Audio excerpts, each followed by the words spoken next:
The free agents have signed, the suspensions have been handed out, and the players are back at camp. USA Today projected all 256 regular season games and predicted how the NFL season would end.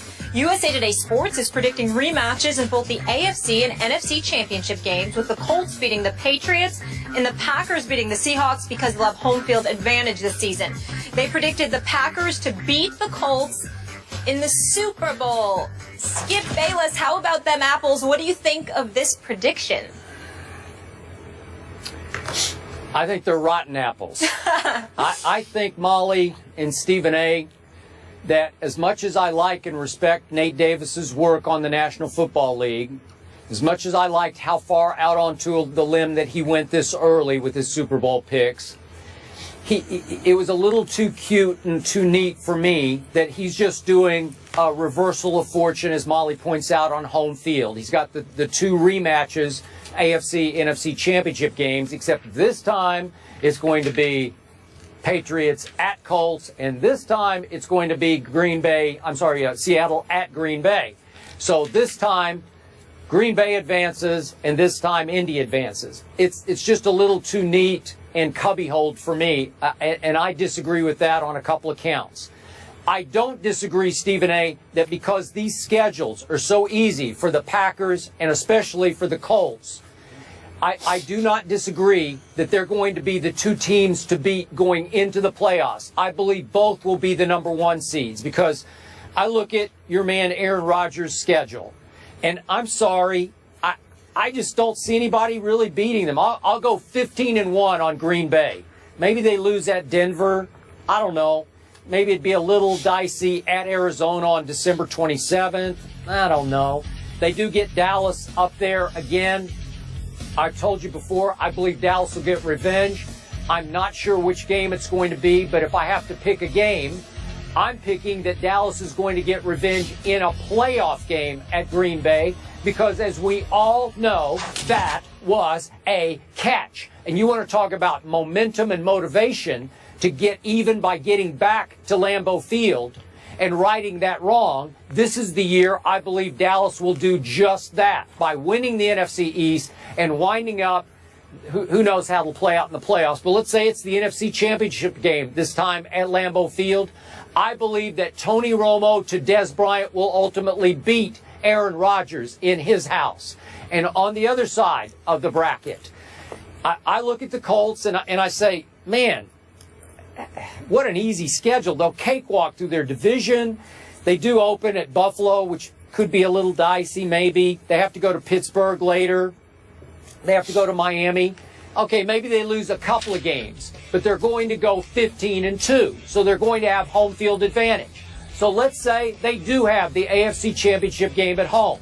I'm on record as saying this is going to be another year that is going to belong to Tom Brady. He is going to be on a revenge mission, a vengeance mission, just like 2007. This will be the year. Let's say that the suspension gets upheld in court. I don't know what's going to happen. Obviously, I'd like to see it completely erased. But let's say Brady misses the first 4 games. You want to talk about coming back with a vengeance? I'm already on record. They'd go, 1-3 in the first 4 games, and then they would go on an incredible roll, finish losing only 1 more game. And I believe that even if they have to go to Indy, where they have owned the Colts there also, as we saw in that Sunday night game, they play their Sunday night again this year, I believe that Tom Brady would beat Andrew Luck head-to-head. I don't care whether it's at Foxborough or in Indianapolis. I believe Tom Brady is going back to the Super Bowl. Thanks in part to Roger Goodell for really, really punching him right in the mouth here and jump-starting a repeat year for the New England Patriots. So I've still got New England, Dallas in the Super Bowl. Well, you could believe that. I'm no surprise. No surprise there, being that you're just addicted to your people, and that's fine. I I see Seattle going to the Super Bowl. I've been on the record saying that, although we reserve the right to change our mind. But I don't have a problem with Green Bay. I'm certainly not picking Dallas. Seattle and Green Bay are ahead of Dallas in my mind. So let's get that out of the way right now. There's no way in hell I'm picking Dallas to go to the Super Bowl. I won't do it, all right? But I will tell you this. It is plausible that Green Bay can end up going there, Skip Bayless, because as I'm looking at their schedule right here, I could see Green Bay going 13-3. I don't see 15-1. I think they'll lose one of the games to Detroit, whether home or away. I think they'll lose at Denver. And I think that they might lose at Arizona the second to last game of the season. So I look at it from that perspective. I can see them going 13-3. Now, should 13-3 be good enough to get home field advantage? I can see Green Bay beating Seattle at Lambeau Field, although I reserve the right to wait to see when that happens, if that happens, to decide who I would pick to win that game. But conceivably, Green Bay could win that game, okay, because then you take into the revenge factor for the NFC Championship game. So I got that in the NFC. When I think about the AFC, I know you're thinking about your New England Patriots because you're thinking about Tom Brady. Think about how fired up they are. I get all of that. I understand. And maybe Jonas Gray is going to help Tom Brady out of that backfield. Maybe Gronkowski will stay healthy. Maybe Amendola and Julian Edelman will be able to stay in the games throughout the season instead of one or the other suffering from concussions. I understand all of that. But I also look at the fact that Ridley and Vereen are gone, both to New York teams, respectively, the Jets and the Giants. Then I look at on the defensive side of the ball, Wolford, gone. Revis, gone. Browner, gone. Arrington, gone. And I just look at their defense, and I think that they're a bit decimated. So they've got to start over. Now, is that going to be enough to prevent them from getting to the postseason? I don't think so, because they do have Tom Brady. But will it be enough to prevent them from going back to the Super Bowl after having to go on the road instead of being in Foxborough?